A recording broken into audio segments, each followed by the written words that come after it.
Ladies and gentlemen, patch 1.02 has finally been released, and with it we got some insane Viper buffs, we got insane tagging nerfs, and the ranked mode altogether might be delayed for an entire week. So let's run down this news roundup, but if you don't want to miss out on a single bit of news or in-depth guides, smash that subscribe button. But enough talking, let's just jump right into it, shall we? Now, firstly, we have an update about ranked mode. We made a video yesterday that said that ranked mode was supposed to be released, but unfortunately there was one bug after the next that kept on delaying ranked over and over and over again. First, there was bugs with people flying around with ghosts, then they had even more tech problems, and finally there was a bug that let you randomly spawn in the opponent's side spawn point, which of course you would just kill the entire team or you just insta-die. So anyways, long story short, there is not going to be ranked until this is going to get fixed. In fact, the game director at Valorant said that they will not release ranked until all these bugs are fixed. They don't want to release ranked when the system is not competitive, which makes sense, but when we all expected ranked to be out tomorrow, it might not even be out today. It could be out a week from now. So I hope that it's going to be dropping as soon as possible, but we could wait all the way up until a week or beyond if they don't get all these bugs ironed out before then. So I really hope that they do, and we'll all just be patiently waiting in the meantime. Now, regardless of all the bugs, patch 1.02 did drop, and there was tons of insane changes. So let's run it down here, all the important stuff that you need to know right away. So firstly, let's talk about some hero changes, and there's a few big ones. Viper got some insane changes overall. First off, her toxic screen will now burn straight through walls and place on the ground everywhere that's within its range. Basically, before, according to the devs, it was not useful except for a few locations. Like, there was some rollouts that were really powerful, there was a few on Split that were insanely good, and I think one or two on the other maps, but there wasn't that many places that you could get insane value out of her toxic screen, and now you can. Now it's going to go through tons of different places, which means that it's going to be infinitely more useful. You're not going to know these like one or two niche scenario maps that it's going to be useful on, and I think that really ups the power of Viper, because using her smoke wall aggressively is way more powerful because you can decide to attack that point, right? If you use it defensively,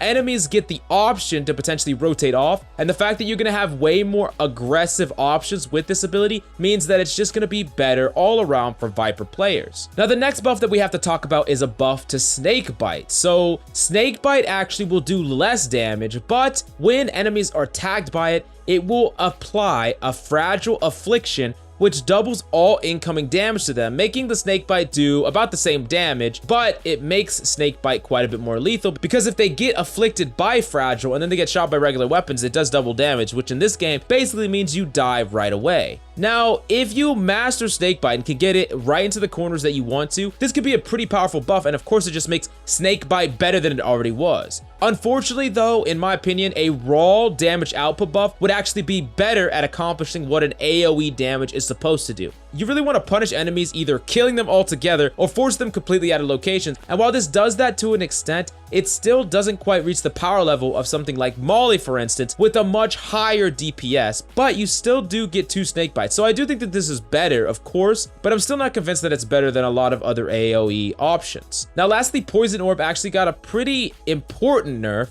They made the activation cooldown from 5 seconds to 6 seconds. They said in the patch list that they specifically wanted to target one-way smokes without removing them. These were the one-way smokes where you could put Poison Orb on top of a box or on top of a door frame, and you could basically see enemies' feet and they couldn't see you because you were on the high ground. They wanted to nerf this a little bit to give enemies a little bit of counterplay, but they didn't want to get rid of it altogether. Unfortunately, this is a pretty big nerf to Viper's most powerful ability. Now, all that being said, the real question is, how good is Viper now? While I do think that Viper is more competitive, I think that even without the Poison Orb nerf, and even if you include all the buffs, she still lags behind a character like Brimstone in the utility section. I think that we could probably move her up from like a C tier on our tier list to even a high B tier. That's how much better she is now. But if you want to know the official ranking, smash that sub button and look out for our patch 1.02 tier list coming soon. Now, moving on to other characters that we have to talk about, we have to talk about Jet and Reyna that have some interesting interactions as far as going up against Phoenix's Run It Back. Essentially, Blade Storm, Jet's ultimate, gets a reset if you kill Phoenix's Run It Back, and Reyna gets a Soul Orb if you kill Phoenix's Run It Back. This is a nerf to Phoenix, it's a nerf to his ultimate, and I guess a slight buff to both Jet and Reyna. stamina. All in all, it's pretty minor, but if you're a Phoenix player, keep in mind that pushing these characters aggressively with your ultimate is not as powerful as it was before, especially because often if a Jett used her ultimate, you would just throw your ultimate at her to force her to use her ultimate. Now you can't really do that because if you rush her aggressively, it's going to make getting a kill with Bladestorm pretty easy, and then she's going to be able to have her reset blades to come kill you. Now moving on to another huge change in this patch notes, we got to talk about the smoke changes. So when you're inside a smoke, your nearsighted intensity is less, which means you're going to be able to see things inside the smoke a lot easier from closer ranges. So if you're fighting inside a smoke, you're going to be able to see each other far easier. But the important change is actually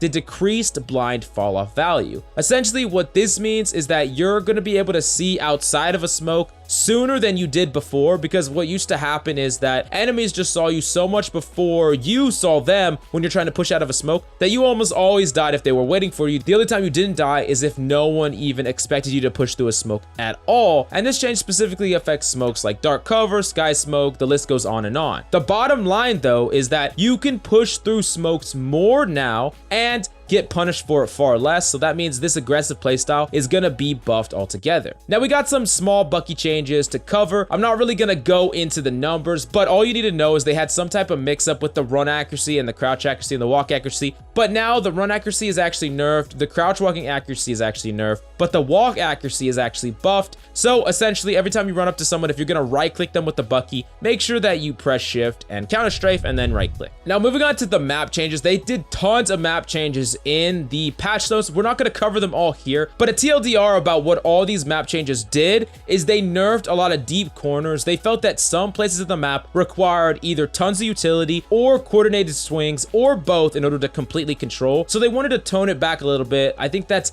really in regards to solo queue, and sure, you could have deep corners that take utility to flush out in pre-mades, but when you're talking about a ranked queue, the balance needs to be in that sweet spot where players don't feel like they have to just dump loads of utility in order to clear out the entire area. Speaking of which, if you want to see the actual in-depth patch notes, definitely check it out in the comments down below. Now moving on to the next big bit of news that we have here, an early surrender option has actually been added. You can actually surrender in your games ahead of its completion. Now there are a few rules to this that I have to go over really quickly. So if you want to surrender, you either type /FF, forfeit, concede, or surrender. An early surrender vote requires all the present players on the surrendering team to vote yes. So if there's even one person that wants to stick it out, you're sticking it out. And you could vote either /yes or /no or default F5, F6 to say yes or no to surrendering the match. Now, each team can only call the vote once per half, so you only get one shot at it, and if someone just presses no, you're not going to get the shot until the next side, so that's something that's pretty important to keep in mind. Now, you cannot early surrender votes until reaching round 8. This is an interesting one for me because, in my opinion, the biggest reason that you want to surrender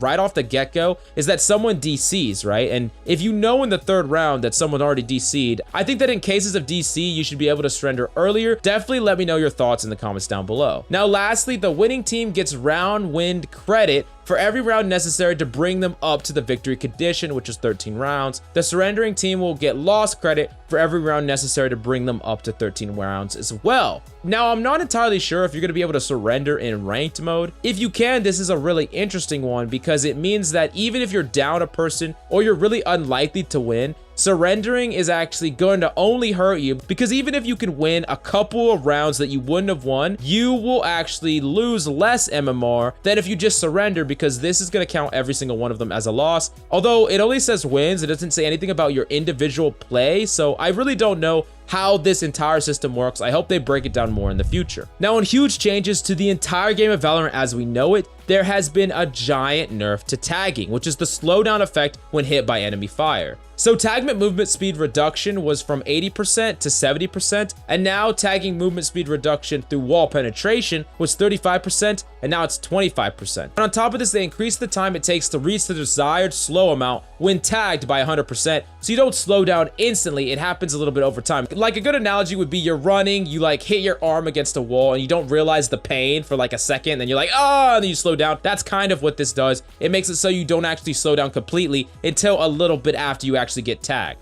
So what does this mean for Valorant as a whole going forward? How important is this change? Well, this is a really big change. Jiggle peeking is way more powerful. Getting wall banged is way less punishing. Your feet won't feel as glued to the floor as they were before. If you get shot through a smoke, you get shot through a wall bang, you will not be insta-killed the second you get tagged like you were before. A lot of times it felt like if you were hiding near a box that could get wall banged, an enemy saw you and tagged you, and then you dip behind the box, because you were glued to the floor, if they wall banged you, you would get perpetually glued to the floor, and then you just couldn't escape. This is not the case anymore, and it's going to be a lot more forgiving for trading engagements. Your counter strafing is going to need to be more on point, and your jiggle peeking is going to need to be more on point, because you're going to do a lot more of that in the game. And also, I think that this sets a precedent for the game being much quicker. It's going to feel a lot quicker. And I know that a lot of people complained about tagging before, as did I, and I'm actually really excited for this change and how it plays out in game. Now, in addition to this, there's tons of quality of life changes, bug fixes, and much more. But if you want to look at it all, go check it out in the description down below, where you can see the full comprehensive patch notes